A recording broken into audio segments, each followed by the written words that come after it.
हाँ जी, बेसिकली क्या होता है ना, जीएसटी में फॉर्मेलिटीज बहुत ज्यादा हैं। एक नॉर्मल डीलर को जब वो रजिस्ट्रेशन ले लेता था तो उसके बाद उसे बहुत सारे रिकॉर्ड्स रखने होते थे। हर महीने जीएसटी की रिटर्न्स फाइल करनी होंगी। वो रिटर्न्स चैप्टर में आप पढ़ेंगे। इनवॉइसिंग, हर एक चीज के लिए इनवॉइस करना है, क्योंकि आउटपुट टैक्स इनवॉइस में दिखना जरूरी है, वो कलेक्ट करना है। इनपुट टैक्स के सारे रिकॉर्ड रखने हैं। जीएसटी की रिटर्न्स फाइल करनी है हर महीने। तो क्या होता था, कुछ डीलर्स जो छोटे मोटे डीलर्स होते थे बट जिन पे रजिस्ट्रेशन की एप्लीकेशन होती थी, यानी उनकी टर्नओवर रजिस्ट्रेशन लिमिट से तो ऊपर निकल गई। रजिस्ट्रेशन लिमिट में आपको बता दूं 40 लाख रुपए है गुड्स के केस में, और सर्विसेज के केस में 20 लाख। तो इस लिमिट को कुछ लोग क्रॉस कर जाते थे, पर बहुत बड़े डीलर्स नहीं होते थे वो। तो उनके सामने एक प्रॉब्लम ये आता था कि यार जीएसटी में टैक्स कलेक्ट करेंगे, इनवॉइसेस, बहुत सारे अकाउंटिंग रिकॉर्ड्स, फिर जीएसटी की हर महीने की रिटर्न, फिर आईटीसी कैसे क्लेम करना है उनके रिकॉर्ड्स। तो क्या होता था, वो उनका बहुत सारा माथा पच्ची इसी में चला जाता था, या वो एक बहुत कॉम्पिटेंट पर्सन को रखते थे तो बहुत सारी कॉस्ट आती थी। तो ऐसे में उन लोगों ने गवर्नमेंट से बोला कि भाई गवर्नमेंट, हम जीएसटी, हम बहुत छोटे तो नहीं, यानी रजिस्ट्रेशन की लिमिट में तो आ रहे हैं, बट बहुत बड़े भी नहीं हुए कि हम किसी सीए को या किसी एक बहुत कॉम्पिटेंट पर्सन को हायर कर सके इतनी सारी फॉर्मेलिटीज के लिए। और फॉर्मेलिटी में कोई गलती हो जाएगी तो आप सीधे से आके बोल देंगे कि भाई जो है पेनल्टी लगाओ। तो हमें क्या करिए, कोई एक ऐसा ऑप्शन दीजिए कि ईज हो जाए हमारे लिए वर्किंग। तो जीएसटी डिपार्टमेंट ने कहा ठीक है, आप लोगों के पास एक ऑप्शन है, आप कंपोजिशन स्कीम में चले जाइए। कंपोजिशन स्कीम क्या होती है कि आपको टैक्स कलेक्ट करने में, रिकॉर्ड्स रखने में, इसके अलावा आपको जीएसटी रिटर्न भरने में बहुत सारी सहूलतें मिल जाएंगी, आपको बहुत रिकॉर्ड्स नहीं रखने। बट आप कंपोजिट डीलर हो जाइए बस। और कंपोजिट डीलर के लिए आप सेक्शन 10 है सीजीएसटी एक्ट में, उस सेक्शन 10 को आप डिटेल में पढ़ लीजिए। नाउ क्वेश्चन अराइज कि सर कैसे बनेंगे हम कंपोजिट डीलर। तो उन्होंने कहा भाई सिंपल सा आप बताओ, अगर आपको कंपोजिट डीलर बनना है, अगर आपको कंपोजिट डीलर बनना है तो आप सबसे पहले तो ये बताओ कि आप गुड्स का काम करोगे या सर्विसेज का।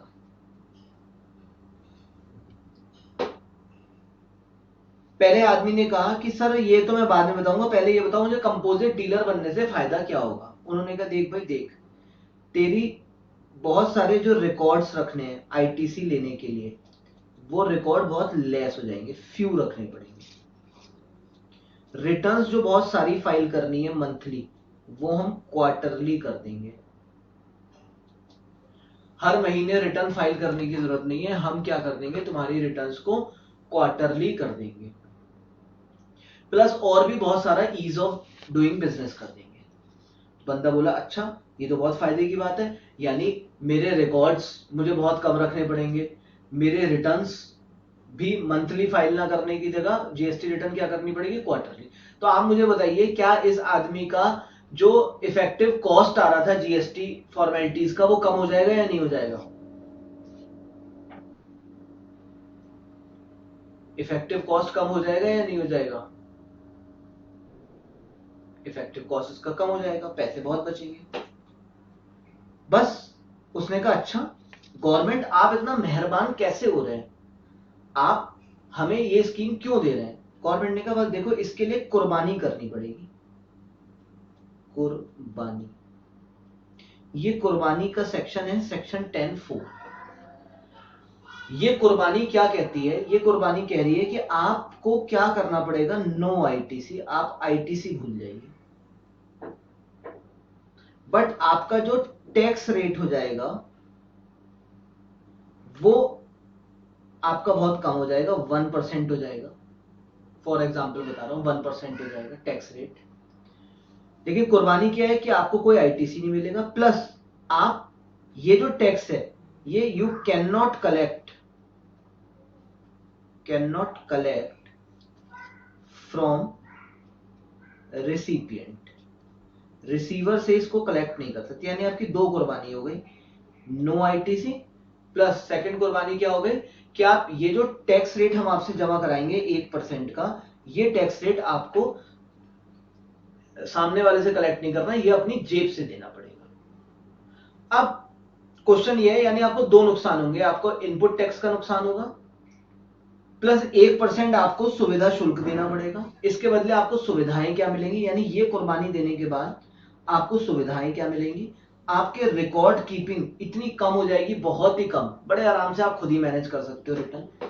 प्लस जीएसटी रिटर्न आपकी क्वार्टरली जाएगी, साल में 4 रिटर्न जाएंगे, कोई आईटीसी फाईटीसी लेना नहीं है, इसलिए बहुत रिकॉर्ड रखने नहीं पड़ेंगे। आप टैक्स सामने वाले से कलेक्ट नहीं कर सकते, इसलिए आपको अपने इनवॉइस में टैक्स शो नहीं करना होगा, और आपके इनवॉइस का नाम होगा बिल ऑफ सप्लाई। पहले मैं पूरी स्कीम आपको बता देता हूं, फिर हम पढ़ेंगे लाइन टू लाइन। आपका टैक्स इनवॉइस ना होके आपके इनवॉइस का नाम होगा बिल ऑफ सप्लाई। बंदा बोला सर मेरे कुछ पैसे बचाने के लिए आप कुर्बानी बड़ी तगड़ी मांग रहे हो। कुर्बानी क्या मांग रहे हो, मुझे जो भी मैंने माल खरीदा उसका इनपुट टैक्स नहीं मिलेगा तो मेरी कॉस्ट बढ़ जाएगी, प्लस ये 1% ही मुझे अपनी जेब से देना है, आगे वाले से मैं कलेक्ट नहीं करूंगा, लेकिन हाँ इसके बदले मेरा कुछ खर्चा बचेगा। क्या खर्चा बचेगा, मुझे रिकॉर्ड्स नहीं रखने, हर महीने जो मेरे को जीएसटीआर 1, 3B ये बहुत सारी रिटर्न भरनी होते हैं, ये नहीं भरनी है, और मुझे क्वार्टरली रिटर्न भरनी है जिसका नाम है जीएसटीआर 4। बहरहाल वो तो रिटर्न चैप्टर में हम पढ़ लेंगे। आप बताइए लोग क्या लेंगे इस स्कीम को या नहीं लेंगे, या कुछ लोग ले सकते हैं कुछ लोग नहीं ले सकते, क्या लगता है आपको?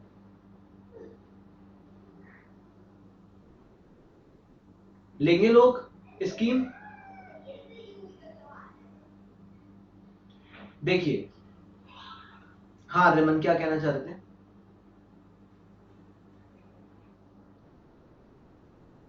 हाँ, कंपेयर में क्या होगा, मान लो मेरा यहाँ 10,000 रुपए महीने का खर्चा है,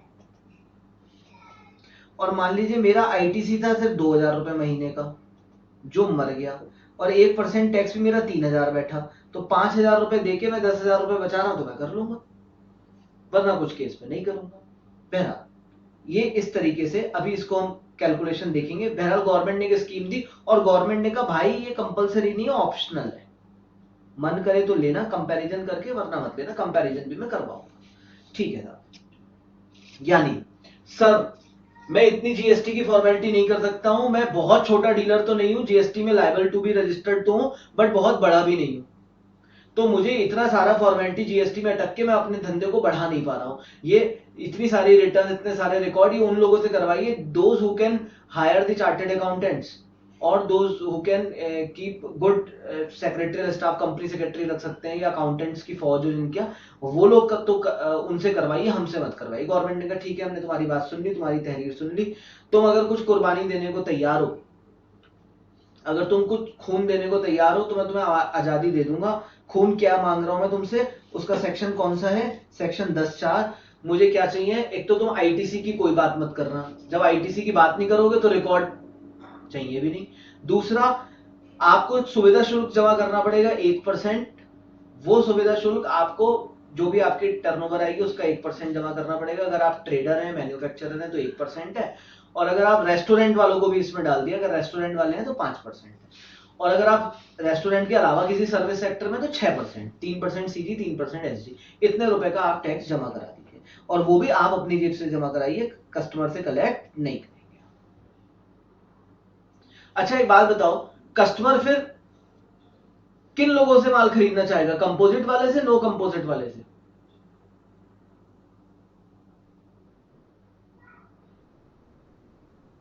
बेटे प्रॉब्लम क्या है, कंपोजिट वाले से हमेशा जो है ना कस्टमर, अगर वो रीसेलर है तो देखो ना, अब आप समझो, जरा ऐसे समझो, एक मिस्टर ए है, मिस्टर बी है, ये कंपोजिट डीलर है, ये नॉर्मल डीलर है। इसने माल खरीदा 10 रुपए का, इस पे 2 रुपए जीएसटी दी 12 का, इसने भी 10 का माल खरीदा, 2 रुपए जीएसटी दी 12। इसको ए को कॉस्ट क्या पड़ी, जरा मुझे बताओ, ए को कितनी कॉस्ट पड़ी? 10 रुपए, 2 रुपए वापस आ जाए। बी को कॉस्ट क्या पड़ी? 12 रुपए।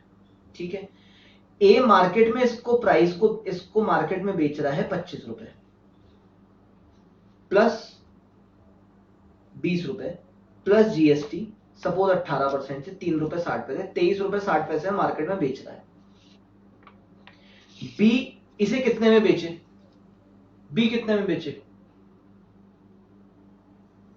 एमआरपी 23 रुपए 60 पैसे है। अब सपोज आर्यमन जैन इसे खरीदते हैं, Aryaman Jain is a consumer, तो वो ए से माल खरीदेंगे, तो ए से कितने में खरीदेंगे, 23 रुपए 60 पैसे। ए क्या करेगा, 3 रुपए 60 पैसे से अपने पीछे का 2 रुपए का टैक्स एडजस्ट करके 1 रुपए जमा करा देगा, 1 रुपए 60 पैसे। पर आर्यमन को कितने रुपए का माल पड़ेगा, Aryaman is a consumer. Aryaman अगर तुम इससे खरीदते, इसने क्या करा, 22 रुपए में माल बेच दिया, 22 रुपए में माल बेचा, टैक्स आपसे कुछ नहीं ले रहा, जो भी होगा अपने आप जमा कर देगा। 23 रुपए 60 पैसे या 22 रुपए, विच इज बेटर, 22, आप इससे खरीदोगे। अब आर्यमन जैन, अब आपको मैं बना रहा हूं डीलर, आप आगे माल बेचा करेंगे। अब अगर आपने ए से माल खरीदा तो आपकी कॉस्ट क्या आएगी, 20 रुपए। बी से माल खरीदा तो क्या कॉस्ट आएगी। तो ऐसा नहीं है, आपको देखना पड़ेगा आप कौन हो, ठीक है, और कहां आपको बेनिफिट हो रहा है। तो बहरहाल कंपोजिट डीलर क्या करता है, आईटीसी की चेन तोड़ देता है, इससे अगले वाले को भी आईटीसी नहीं मिलेगा ना, तो अगर उसे आईटीसी लेना है तो वो इससे क्यों खरीदेगा, वो टैक्स देके टैक्स एडजस्ट करा लेगा, वो इससे माल खरीदेगा।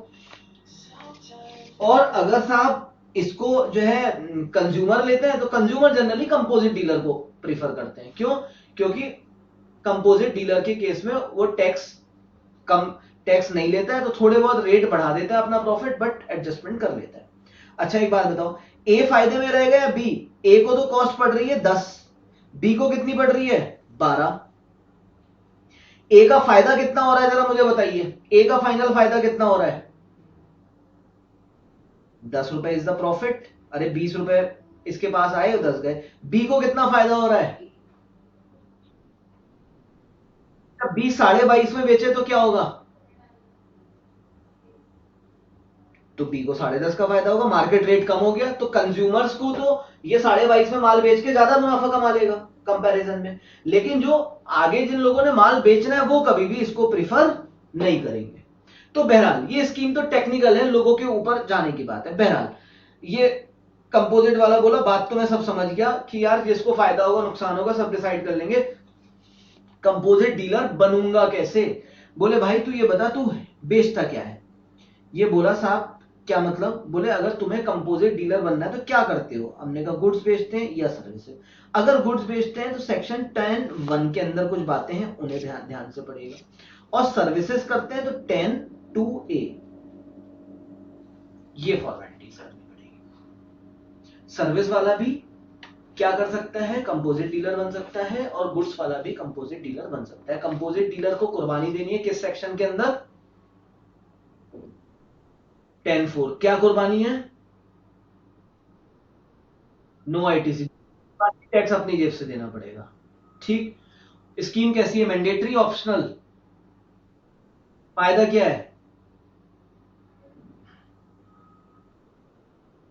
रिकॉर्ड्स कम रख, ठीक है, हाँ, इन टैक्स इनवॉइस देगा, बिल ऑफ सप्लाई देगा, कितने होशियार बच्चे मिल गए। अब जरा देखिए समरी, कंपोजिशन है 10(1) किस लिए पढ़ोगे, रेस्टोरेंट, रेस्टोरेंट इसके साथ ही है। 10(2)(a किस लिए पढ़ोगे, सर्विस वालों के लिए अदर देन रेस्टोरेंट। 10(2) के अंदर कुछ कौन कंपोजिट स्कीम में जा सकता है उसकी एलिजिबिलिटी है। 10(3) में कब कितने टाइम तक ये कंपोजिट स्कीम रहेगी और उसके बारे में बात है। 10(4) कुर्बानी की बात है, और अगर तुम कंपोजिट में नहीं आते थे और तुमने ले ली या कोई गड़बड़ कर दी जो कंपोजिट वाले ने नहीं करनी थी, ध्यान रखना था, तो आप पे क्या लगेगी, पेनल्टी, आप पे क्या लगेगी, पेनल्टी 10(5). ना स्कीम कैसी है बच्चों मेरे, ऑप्शनल। ठीक, अगर आप गुड्स में हो, मतलब मैं किस सेक्शन की बात कर रहा हूं, 10(1), तो आपको लास्ट ईयर का अपना टर्नओवर देखना पड़ेगा। वो टर्नओवर एकर 150 लाख रुपए से ऊपर नहीं जाता है, और 8 स्टेट्स में 75 लाख। प्लीज, 8 स्टेट्स में अगर आप काम करते हैं तो लास्ट ईयर का आपका टर्नओवर देखा जाएगा, वो 75 लाख तक का है, तो आप उन 8 स्टेट्स में कंपोजिट स्कीम में जा सकते हैं, छोटे डीलर ही हैं आप। 40 से ऊपर पे रजिस्ट्रेशन कराएंगे और 75 तक ही टर्नओवर रहा तो आप कंपोजिट बन सकते हैं। सर मैं उन 8 के अलावा काम करता हूं, तो माय डियर फिर आप 150 लाख तक अगर आपने पिछले साल लास्ट ईयर अगर आपने टर्नओवर किया है तो इस साल आप क्या बन सकते हैं, कंपोजिट डीलर। कोई समस्या? क्लियर है नाउ? ठीक है सर। और सर सर्विस वाले की अभी बात नहीं हो रही है, तो 150 लाख और 75 लाख। सर 75 लाख की 8 स्टेट्स कौन कौन सी हैं? अरुणाचल प्रदेश, उत्तराखंड, मणिपुर, मेघालय, मिजोरम, नागालैंड, सिक्किम, त्रिपुरा। इन 8 स्टेट्स में आपका टर्नओवर अगर 75 लाख रुपए से पिछले साल कम रहा है तो भी हम आपको क्या कर सकते हैं, तो आप इस साल कंपोजिट स्कीम ले सकते हैं। अभी क्वेरी कोई मत करिएगा। सर इन 8 स्टेट्स को हम कैसे याद करेंगे? इसको हम क्या करेंगे, 1M, 2M, 3M, M3, ये SANT, M3 संत। और आप कौन रह गया? उत्तराखंड। संत कहां मिलते हैं जनरली, किस स्टेट में सबसे ज्यादा संत है? उत्तराखंड में। तो याद करेंगे 8 स्टेट कैसे याद करेंगे, M3 संत इन उत्तराखंड। M3 में क्या क्या आ गया, 3M है। कौन कौन से? मणिपुर, मेघालय, मिजोरम। M हो गया। संत में S क्या है? सिक्किम। A क्या है आपका? अरुणाचल प्रदेश। ठीक है। N क्या है? नागालैंड। और T क्या है? त्रिपुरा। और ये M3 संत कहां पे हैं? उत्तराखंड।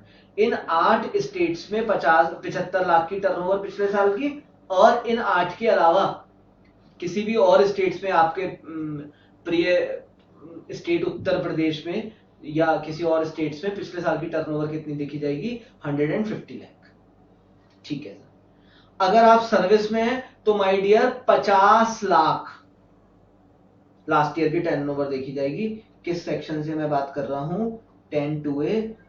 कितने रुपए? 50 लाख। सर 8 स्टेट्स के बारे में क्या ख्याल है? कोई ख्याल नहीं है, 50 लाख बस फाइनल।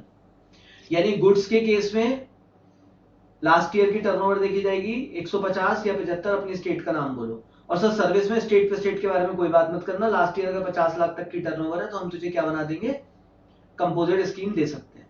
और अगर 20 लाख से टर्नओवर कम हुई तो रजिस्ट्रेशन ही मत कराना। गुड्स के केस में कब तक रजिस्ट्रेशन नहीं कराना? 40 तक के, 40 लाख तक। रजिस्ट्रेशन कराने की जरूरत पड़ गई तो कंपोजिट भी बन सकते हो। गुड्स के केस में 8 स्टेट्स में हो तो 75 लाख, 8 के अलावा हो तो 150 लाख लास्ट ईयर की टर्नओवर। सर्विस के केस में लास्ट ईयर की टर्नओवर 50। नाउ सर टर्नओवर में हमें क्या देखना है? लास्ट ईयर की जब आपको टर्नओवर देखनी है तो पैन बेस्ड टर्नओवर देखनी है। ध्यान रखना, किसके बेसिस टर्नओवर देखनी है? Pan base. आपकी पिछले साल, क्या एक पैन पे 2 जीएसटी रजिस्ट्रेशन हो सकते हैं? पहले तो मुझे ये बताइए। हो सकते हैं। उन दोनों पर्सन का नाम क्या होता है? हाँ, distinct person, deem distinct person माने जाते हैं। तो आपके पैन नंबर पे जितने भी स्टेट्स में या एक ही स्टेट में अलग अलग जितना भी है सारी टर्नओवर जोड़ दो, क्योंकि हम जानना चाहते हैं बड़े आदमी हो या नहीं हो। तो अगर एक ही पैन है तो सारी टर्नओवर जोड़ी जाएगी, सारी टर्नओवर जोड़ी जाएगी एक पैन की। टर्नओवर में क्या जोड़ेंगे? अच्छा बड़ा आदमी देखना है या मुझे? अगर बड़ा आदमी देख के आप मुझे बड़े आदमी मिल गए तो ऑब्वियसली मैं आपसे जो है फॉर्मेलिटी कराऊंगा, क्यों आपको रिकॉर्ड रखने के लिए छोड़ूंगा, है ना?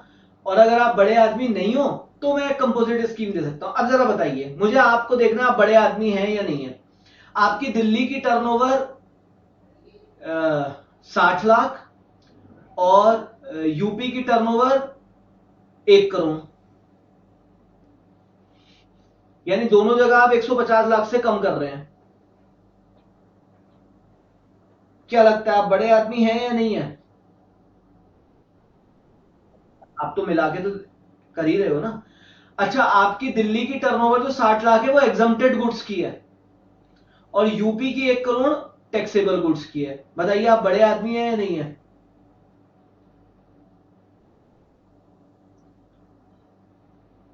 आर्यमन, अवनी, मुझे सिर्फ ये देखना है ये आदमी बड़ा है या नहीं है। आपने टर्नओवर जो करी है उसमें 60 लाख एग्जम्प्टेड गुड्स है। अब यार टर्नओवर तो इतनी अच्छी खासी है, गुड्स एग्जम्प्टेड है या नहीं, इससे क्या फर्क पड़ रहा है। आर्यमन भाई आप तो अच्छा खासा अब मान लीजिए 500 करोड़ का टर्नओवर कर रहे हो और एग्जम्प्टेड गुड्स का, क्या मानूं आपको, छोटे मोटे आदमी, बढ़िया आदमी हो। तो जब लास्ट ईयर की टर्नओवर काउंट करूंगा मैं, तो माय डियर मैं सब कुछ गिनूंगा, टैक्सेबल गुड्स भी सप्लाई भी लूंगा, एग्जम्प्टेड सप्लाई भी लूंगा, एक्सपोर्ट भी लूंगा, इंटर स्टेट भी लूंगा, having the same PAN number की, सब कुछ लूंगा मेरे भाई, मैं सब कुछ लूंगा। मैं, मेरी बात समझ लीजिए, एक 75 वाली है और दूसरी 75 से ऊपर आ रही है, तो आप तो बड़ी स्टेट के हिसाब से चलेंगे ना, छोटी स्टेट कुछ नहीं करेगी। और वैसे भी आप 75 और उसको छोड़िए ना, जब दोनों मिल जाएंगे, जब दोनों मिल जाएंगे तो टर्नओवर तो ऊपर निकल ही जाएगी ना। अगर आप देखिए, एक एक ही आ गए नागालैंड, एक मिनट, नागालैंड, और दूसरी लास्ट ईयर इन्होंने करी दिल्ली में, और यहां करी 30, यहां करी 60। अब मुझे एक बात बताइए, आपको जब लेना होगा इसमें कंपोजिट स्कीम, तो नागालैंड के लिए टर्नओवर कितनी होगी, 90, और दिल्ली के लिए कितनी होगी, 90। दिल्ली वाले आपको क्या कह देंगे, आप कंपोजिट, नागालैंड वाले क्या कहेंगे, आपको कंपोजिट बन सकते हो या नहीं, नागालैंड कहेगा बड़ा आदमी से कंपोजिट नहीं बनाएंगे, दिल्ली क्या कहेगा, बन सकते हैं। यानी एक कह रहा है ये आदमी नहीं हो सकता कंपोजिट, एक कह रहा है ये कंपोजिट हो सकता है, क्या मानना चाहिए ऐसे में। अगर आप एक जगह कंपोजिट नहीं हो सकते तो आप किसी भी जगह नहीं हो सकते, एक स्टेट कह रहा है ये आदमी बड़ा है तो सब कहेंगे, तो फिर नो कंपोजिशन। सर एक स्टेट आपको नो कंपोजिशन दे रहा है तो फिर अब सब जगह आप नो कंपोजिशन में जाएंगे, ध्यान रखिएगा, once no composite means no composite for all states. Now, तो एग्जम्प्टेड सप्लाई एक्सपोर्ट, यानी अब इसे याद करने में कोई समस्या आएगी आपको, अब बताइए क्या अब ये याद हो जाएगा कि यार क्यों जोड़ रहा है एग्जाम, एक्सपोर्ट, इंटरस्टेट सब, क्योंकि हमें सिर्फ एक टर्नओवर बेस देखना है। अच्छा एक बात बताइए, एक आदमी ने 74 लाख की सेल करी, सप्लाई करी, और प्लस जीएसटी 5 लाख का, नागालैंड का है ये, बताइए इसकी टर्नओवर क्या मानी जाएगी, 74, ये तो माना ही नहीं जाएगा ना, ये तो गवर्नमेंट का एरिया है, तो इसमें एक्सक्लूड होंगे जितने भी टैक्सेस हैं, प्लस अगर कोई इंटरेस्ट इनकम है वो भी एक्सक्लूड होगी, आपने कोई भी डिपॉजिट्स, लोन, एडवांस वगैरह दिया है, उसके बदले आपने कोई इंटरेस्ट वगैरह कमाया, वो नहीं काउंट होगा, तो इंटरेस्ट की इनकम काउंट नहीं होगी और टैक्सेस काउंट नहीं होंगे, इसके अलावा जैसे भी आपने कमाया है वो सारी सप्लाईज काउंट होगी और उनको काउंट किया जाएगा। और ये सप्लाई भी कहां के लिए देख रहा हूं मैं, लास्ट ईयर के लिए, ये सप्लाई भी कहां के लिए देख रहा हूं मैं बच्चे, लास्ट ईयर के लिए। यानी प्लीज, अगर आप कंपोजिट स्कीम बनना चाहते हैं गुड्स के लिए या सर्विस के लिए, गुड्स के लिए जाना चाहते हैं, तो फिर आप ये बताइए आप कौन से स्टेट से हैं, अगर M3 समथिंग उत्तराखंड से हैं, तो माय डियर पिछले साल की 75 लाख की टर्नओवर देखेंगे, अदरवाइज 150 लाख की, सर्विस है तो लास्ट ईयर की 50 लाख की, कहीं पे भी हो। सर इस टर्नओवर को देखते हुए सब कुछ जोड़ूंगा, क्या नहीं जोड़ूंगा, टैक्सेस तो हटेंगे हटेंगे, प्लस अगर कोई इंटरेस्ट या डिस्काउंट की इनकम है वो भी हटेगी, राइट, पेन बेस सारा डाटा देखेंगे, ठीक है। नाउ, नाउ जरा इसे पढ़िए, scheme will be applicable for all goods and services. मैं कोचिंग भी पढ़ाता हूं, मैं सीए का काम भी करता हूं, कोचिंग में कह रहा हूं कंपोजिट बना दो मुझे, और सीए वाले में कह रहा हूं नहीं नहीं मैं रेगुलर फॉर्मेलिटी कर लूंगा, बताइए आप क्या लगता है, मैं कर लूंगा फॉर्मेलिटी सब में, या मेरे को कोचिंग में मुश्किल है जीएसटी की फॉर्मेलिटी करना, और मैं कह रहा हूं सीए वाले काम में कर लूंगा, यानी सीए में वाले काम के लिए मुझे बड़ा आदमी माना जाए और कोचिंग वाले के लिए मुझे छोटा माना जाए, क्या गवर्नमेंट ऐसा अलाउ करेगी, या एक बार अगर मैं फॉर्मेलिटी सारी कर सकता हूं तो मैं सभी में फॉर्मेलिटी कर सकता हूं, ये माना जाए। यार सारे गुड्स और सर्विसेज पर लागू होगा, ये नहीं कि एक गुड्स के लिए मैं कह रहा हूँ साहब मुझे फॉर्मेलिटी नहीं करनी, मुझे छोड़ दो, और दूसरे में कह रहा हूँ फॉर्मेलिटी करने में क्या है, चौड़ा होके बोल रहा हूँ, अबे फॉर्मेलिटी करने में क्या कर देंगे, इसमें क्या है, 3B फाइल करनी है, 1 फाइल करना है रिकॉर्डर में, इसमें क्या है, और दूसरी जगह अरे यार ये कैसे रखे जाएंगे, अबे बहरूपिया थोड़ी ना हो। तो अगर एक जगह कंपोजिट ले रहे हो तो सारे गुड्स और सर्विसेज पे कंपोजिट लगेगा, कोई डाउट, कॉन्सेप्चुअली है। नाउ मैन्युफैक्चरर या ट्रेडर हैं अगर आप, यानी बात हो रही 10-1 की, तो आप गुड्स के सप्लायर हैं तो आप सर्विस भी दे सकते हैं थोड़ी बहुत। वो सर्विस क्या होगी, जो आपकी लास्ट ईयर की टर्नओवर है उसका 10% और 5 lakh, whichever is more, इतने रुपए तक की आप अगर गुड्स के मैन्युफैक्चरर या ट्रेडर हैं तो इतने रुपए तक की सर्विस भी साथ में दे सकते हैं। कैसा क्यों होता है, यार मैं गुड्स बेच रहा हूं, ट्रेडर हूं, अब क्या होगा, टीवी में कोई खराबी आ गई तो मुझे क्या करना होगा, अपने टेक्नीशियन को भेजना होगा, मैं टीवी का सेलर हूं, अब टेक्नीशियन को भेजना होगा, वहां कुछ सर्विस का पेमेंट बनेगा वो भी लूंगा। अब अगर सिर्फ गुड्स वाले को मुझे सिर्फ ये मान लिया गया कि मैं गुड्स वाला हूं, मैं सर्विस दे ही नहीं सकता, तो काम नहीं चलेगा। तो अगर कोई पर्सन गुड्स का ट्रेडर है या गुड्स का मैन्युफैक्चरर है बट उसके जॉब में उसे थोड़ी बहुत सर्विसेज भी देनी होंगी, तो वो कहते हैं हम आपको गुड्स ही कंसीडर करेंगे। लेकिन आप कंपोजिट स्कीम बनते हुए गुड्स के साथ कितने रुपए तक की सर्विस दे सकते हैं, पिछले साल की जो अभी टर्नओवर देख रहे थे उसका 10% और 5 लाख विच एवरेज मोर तक के बराबर की आप सर्विसेज दे सकते हैं। तो ऐसा नहीं है कि गुड्स वाले को हम कंपोजिट अगर डीलर बना रहे हैं तो वो सर्विस देगा ही नहीं, कितने रुपए तक की सर्विस दे सकता है, 10% तक की। देखिए ये क्वेश्चन हमने स्टडी से चोरी किया, कहां से चोरी किया, स्टडी से। राम सेवक कंपोजिट स्कीम ऑप्ट कर चुका है 19-20 के लिए, 2019-20 के लिए राम सेवक भैया ने कंपोजिट स्कीम कर ली। इसका टर्नओवर अब 19-20 में कंपोजिट बन रहा है तो टर्नओवर किस साल का देखा होगा, 60 लाख था। अबे यार किसी भी स्टेट में हो 60 लाख तो मतलब हो ही गया ना कंपोजिट, 60 लाख था। 19-20 में ये कह रहा है मैं सप्लाई ऑफ सर्विस भी करूंगा थोड़ी बहुत, अदर देन रेस्टोरेंट, क्योंकि रिलेटेड टू योर गुड्स ही होना चाहिए, मतलब रेस्टोरेंट सर्विस में काउंट नहीं होगी। तो कह रहा है मैं थोड़ी बहुत सप्लाई ऑफ सर्विस भी करना चाहता हूं, क्या कर सकता है, हाँ कर सकता है। 60 लाख का 10% 6 लाख और 5 lakh whichever is higher, कितने रुपए तक की सर्विस दे सकता है, 6 लाख तक की। नाउ सर गुड्स के केस में कंपोजिट वाले पर टैक्स रेट क्या होगा, अगर हो आप मैन्युफैक्चरर तो लगेगा आपका 1%, अगर हो आप ट्रेडर तो लगेगा 1%, अगर आप रेस्टोरेंट सर्विस दे रहे हो, पहले क्या होता था, सर्विस इस बार से इन्वॉल्व हुई है 10-2 है, इससे पहले एक नोटिफिकेशन आया था उन्होंने सर्विसेज को कंपोजिट में डाला था, उससे पहले सर्विसेज थी नहीं कंपोजिट में। तो जब सर्विसेज थी नहीं तब केवल एक सर्विस को कंपोजिट में डाला था, वो थी रेस्टोरेंट, तो गुड्स और रेस्टोरेंट को एक साथ ही 10-1 ने लिखा हुआ था।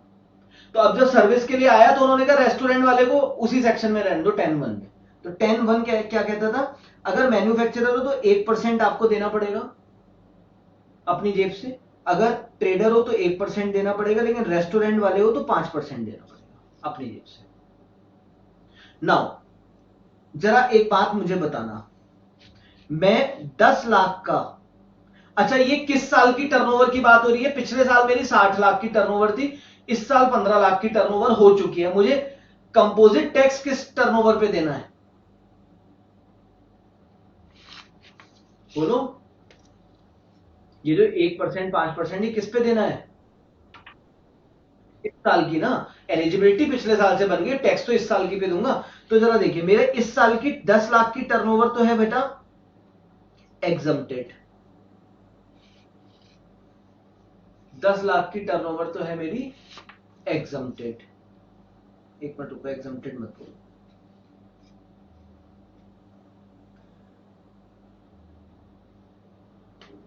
20 लाख,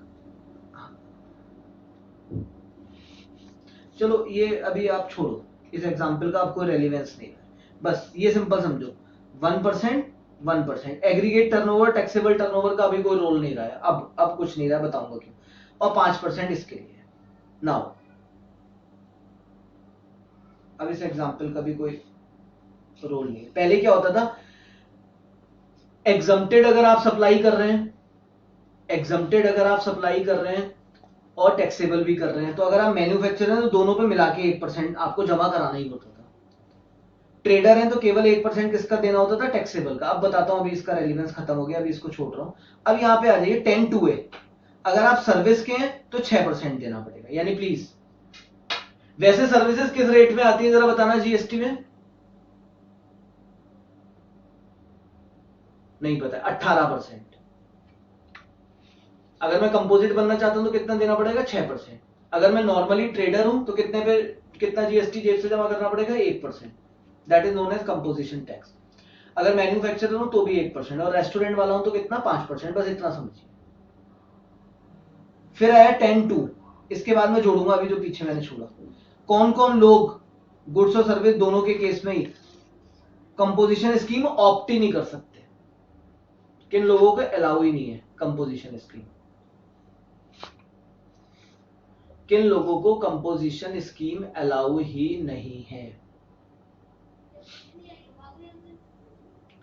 अगर अगर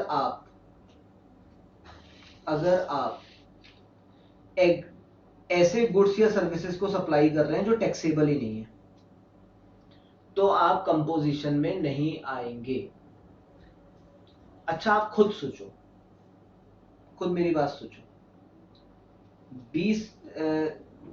40 ऐसे मानिए 50 लाख रुपए का मैं माल बेच रहा हूं, और ये 50 लाख रुपए एग्जम्प्टेड है, इस पे टैक्स लगता ही नहीं है, तो क्या मैं कंपोजिशन में आके जबरदस्ती इस पे 1% देना चाहूंगा? आप बताओ, बताइए। ये तो वो बात हो गई कुल्हाड़ी पे पैर मारने वाली।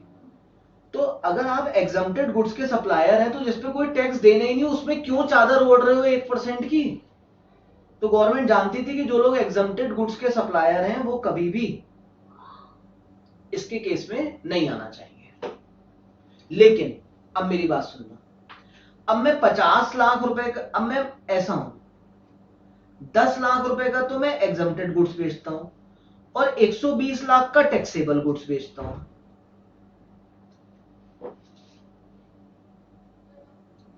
अब बताइए मुझे कंपोजिशन में आने से फायदा है या नुकसान है?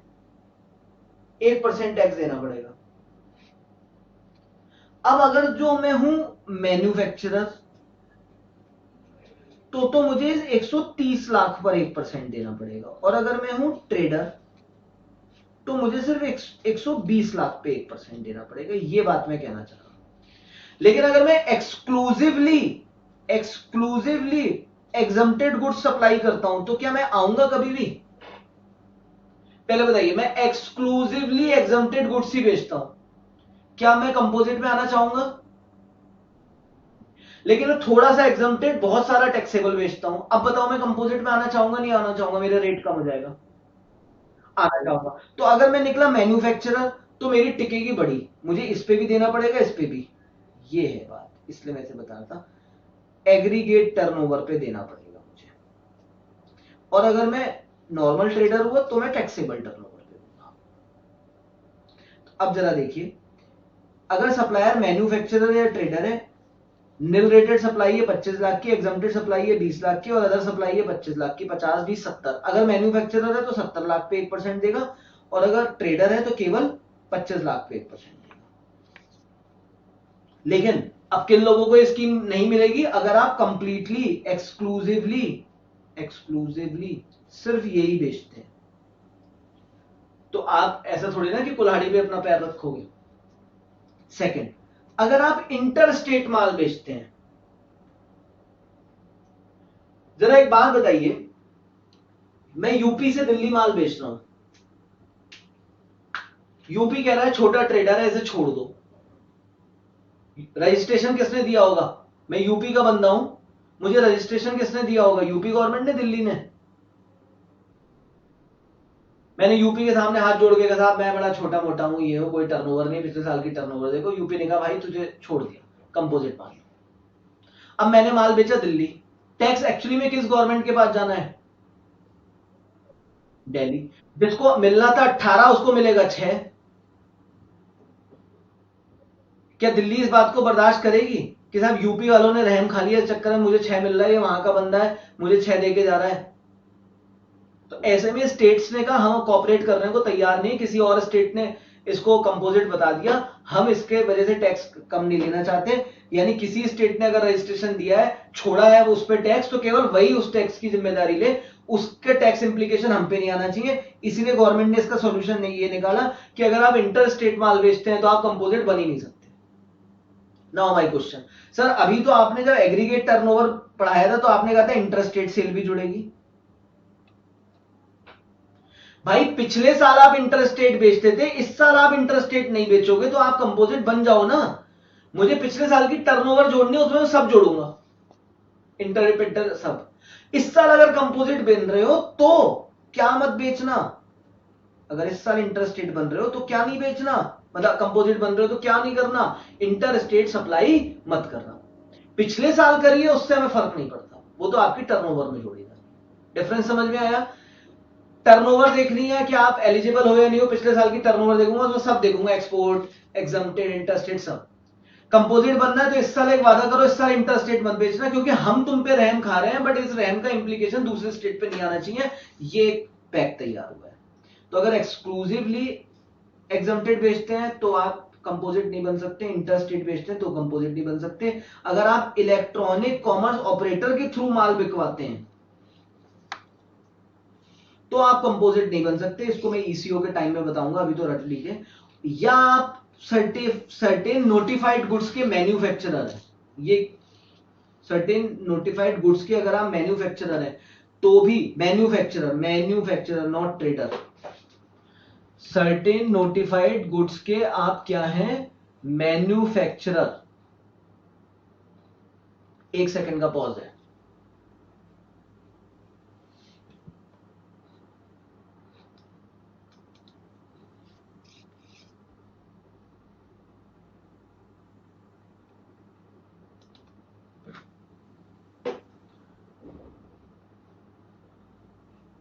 अगर आप सर्टेन नोटिफाइड गुड्स के मैन्युफैक्चरर हैं, ट्रेडर नहीं, तो भी आप जीएस कंपोजिट स्कीम में नहीं आ सकते। किन क्या है ये सर्टेन नोटिफाइड गुड्स? ये हैं आइसक्रीम, आइसक्रीम तो आपने सब खाई होगी, आइसक्रीम के साथ एंड लिख लेना, एडिबल आइस। एडिबल आइस क्या होता है? जो बर्फ की क्यूब्स आती हैं। अगर आप आइसक्रीम के मैन्युफैक्चरर हैं, एडिबल आइस के मैन्युफैक्चरर हैं, तो आप कंपोजिट में नहीं जा सकते। पान मसाला के अगर आप मैन्युफैक्चरर हैं तो नहीं जाएंगे। टोबैको या टोबैको के रिलेटेड गुड्स के अगर आप मैन्युफैक्चरर हैं तो नहीं जाएंगे। या एरेटेड वाटर, ये सब कोल्ड ड्रिंक जो हो गई, इनके अगर आप मैन्युफैक्चरर हैं तो भी आप नहीं बन सकते। सर ऐसा क्यों किया? देखो, अगर मैं आपसे कहूं गवर्नमेंट के पॉइंट ऑफ व्यू समझना, अब पहले अपने पॉइंट ऑफ व्यू बताओ, आपका इनपुट टैक्स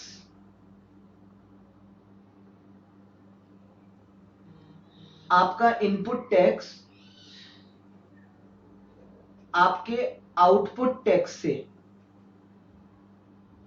बहुत कम है। Your input tax is very less as compare to your output tax, very less, very very less. तो आप बताइए, आप इस इनपुट टैक्स, यानी इनपुट टैक्स अगर 10 रुपए है तो आउटपुट टैक्स 1000 रुपए है, क्या आप आईटीसी अवेल करना चाहेंगे? आप इस चक्कर में ना पड़ के आप इस आउटपुट टैक्स को कम करना चाहेंगे? ये बताइए मुझे।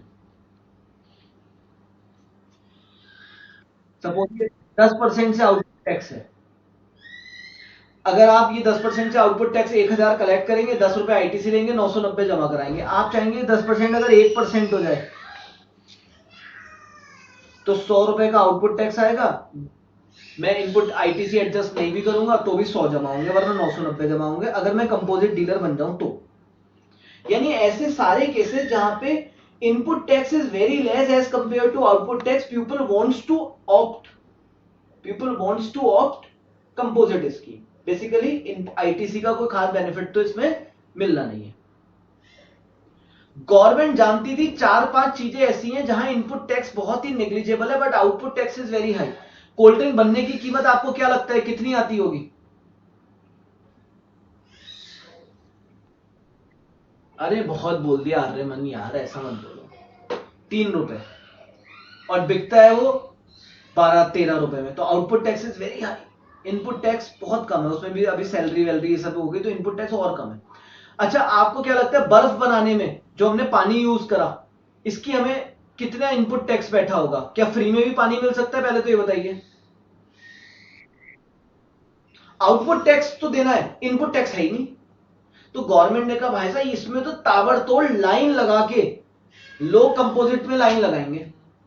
अब जब कंपोजिट में लाइन लगाएंगे तो भाई इसमें होगा गवर्नमेंट को तगड़ा नुकसान, दूसरे को फायदा देने में कहीं अपनी ना लग जाए। और ऐसे में गवर्नमेंट ने इन 4 चीजों में जिनमें गवर्नमेंट जानती थी इनके मैन्युफैक्चरर को बैन कर दिया। उन्होंने कहा भाई इसमें लाइन लगाने की जरूरत नहीं, 4 चीजें ऐसी हैं जिनमें हम आपको पहले ही बोल दे रहे हैं आप कंपोजिट के लिए यहां बताइए, क्योंकि लाइन लग जाएगी फिर। तो लॉजिक समझ में आ रहे हैं? वरना तो रट ही लेना। देखो पहला क्या है, अगर खुद सारा ही मैं एग्जम्प्टेड ही माल बेच रहा हूं तो मैं काय को 1% भी दूंगा? तो फुल्ली एग्जम्प्टेड में मतलब नहीं। इंटर स्टेट में मेरे स्टेट ने दया खाई है, इसका इंप्लीकेशन दूसरे स्टेट पे क्यों पड़े, इसलिए सारे स्टेट्स में तय हुआ इंटर स्टेट वाले को कभी भी कंपोजिट देंगे नहीं। ईसीओ को जो ईसीओ के थ्रू माल बिक रहा है उसको भी नहीं मिलेगा कंपोजिट स्कीम, यानी ईसीओ को नहीं मिलती है कंपोजिट स्कीम, जो सेक्शन 52 में आते हैं। Later on we will discuss, अभी याद करना है। और मैन्युफैक्चरर को नहीं मिलेगा, ट्रेडर को तो मिल जाएगा, मैन्युफैक्चरर को नहीं मिलेगा जो इन 4 गुड्स को देता होगा, आइसक्रीम, पान मसाला, टोबैको और एरिएटेड वाटर। और इसको हम बोलेंगे पीटा। पीटे हैं आप कभी? पीटा। पी फॉर बोलिए। आई फॉर, टी फॉर, और ए फॉर। ठीक है, तो आज 2 शॉर्ट फॉर्म मिल गए, M3 संतिन उत्तराखंड और पीटा। अच्छा सर, ये तो सारी ट्रांजैक्शन एक पेन नंबर वाले के सारे गुड्स पर ही हो गए, तो बता ही दिया। नाउ सर मेरी पिछले साल तो टर्नओवर 60 लाख थी, तो मैं छोटा हूं ना? हाँ तुम छोटे हो, तो सर मुझे इस साल कंपोजिट में डाल दो। डाल दिया सर, अब मुझे कितना टैक्स देना पड़ेगा? आप कौन हो सर? ट्रेडर, ठीक है, 1% ऑफ द टैक्सेबल। अब कितनी टर्नओवर तक देना पड़ेगा? मैं यूपी का हूं, तो मैं ये सोच के आया कि अब तो मैं छोटा हूं तो सारी टर्नओवर पे 1% दूंगा। अब मेरी टर्नओवर हो गई 400 करोड़, 400 लाख, 4 करोड़ हो गई, तो क्या मैं छोटा ही रह गया क्या? तो गवर्नमेंट कहती है बेटा तुम बड़े हो गए, ध्यान रखना इस साल अगर 150 लाख 75 या 50 यहां तक ही 1% देना, यानी पिछले साल की टर्नओवर के बाद आप छोटे प्रूव हो गए। इस साल अगर इससे ऊपर टर्नओवर निकली तो ऑटोमेटिकली लैप्स हो जाएगा, कंपोजिट नहीं रहोगे, रेगुलर हो जाओगे, जो रेट लगती है वो लगा करेंगी। और सर ऐसे में मैं पुराना माल खरीदा हुआ अगर बेचूंगा तो पुराने का आईटीसी वो सब मिलेगा? वो तो सब बताएंगे हम आपको आईटीसी चैप्टर में, लेकिन रेगुलर हो जाओगे। तुम छोटे कहां रहे यार, तुम तो ऐसे 700-800 करोड़ की टर्नओवर मार दोगे। तो ऑप्शन लेफ्ट हो जाएगा अगर इस साल टर्नओवर एक्सीड हो गई। ठीक है sir. 10-4, oh my God sir, 10-4 किसके बारे में याद दिलाएगा? कुर्बानी। कितनी कुर्बानी है? तो 2 बार 10-4 आएगा फिर अगर 2 कुर्बानी है तो। पहला, कंपोजिट टैक्स सर कलेक्ट नहीं करूंगा। दूसरा सर आईटीसी मैं अवेल नहीं करूंगा। ओके, अगर तुमने कंपोजिट स्कीम में कोई भी छल फरेब किया तो 10-5 आ जाएगा। सर क्या है 10-5? बेटे लगेगी पेनल्टी। पेनल्टी के सेक्शन होते हैं 73 एंड 74, उनमें पेनल्टी लगेगी। वो तो जब पढ़े जाएंगे तब पढ़े जाएंगे, बट पेनल्टी लगेगी। अब सर एक बात बताइए, ए है कंपोजिट डीलर, बी है रिसिपिएंट, बी ने ए से कोई माल खरीदा या कोई सर्विस ली और वो सर्विस रिवर्स चार्ज में फंस गई, वो सर्विस रिवर्स चार्ज में फंस गई, तो क्या ये रिसिपिएंट जो टैक्स जमा कराएगा ये भी क्या कंपोजिट टैक्स के हिसाब से जमा कराएगा या रेगुलर टैक्स का जमा कराएगा? मेरी बात समझो, ए गुड्स बेचता है, ऐसे मान लो गुड्स बेचता है, कंपोजिट डीलर में रजिस्टर्ड है, बट ये बी को माल बेच रहा है और ए और बी के रिलेशनशिप रिवर्स चार्ज में फंस रही है। इस हिसाब से इस बार टैक्स किसने कलेक्ट करना है? बी ने। अब माय क्वेश्चन इज, क्या बी भी कंपोजिट रेट को फॉलो करेगा या बी रेगुलर रेट को फॉलो करेगा? B will follow regular rate, तो composition scheme is not applicable under reverse charge mechanism. Sir जो कस्टमर माल खरीदेगा क्या वो आगे आईटीसी ले सकता है? जल्दी से बोलो सारे लोग एक साथ, जो कस्टमर माल खरीद रहा है क्या वो आईटीसी ले सकता है?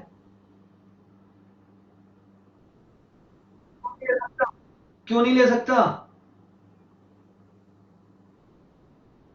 क्योंकि उसके बाद जीएसटी वाला बिल ही नहीं है, तो उसके बिल का नाम क्या है?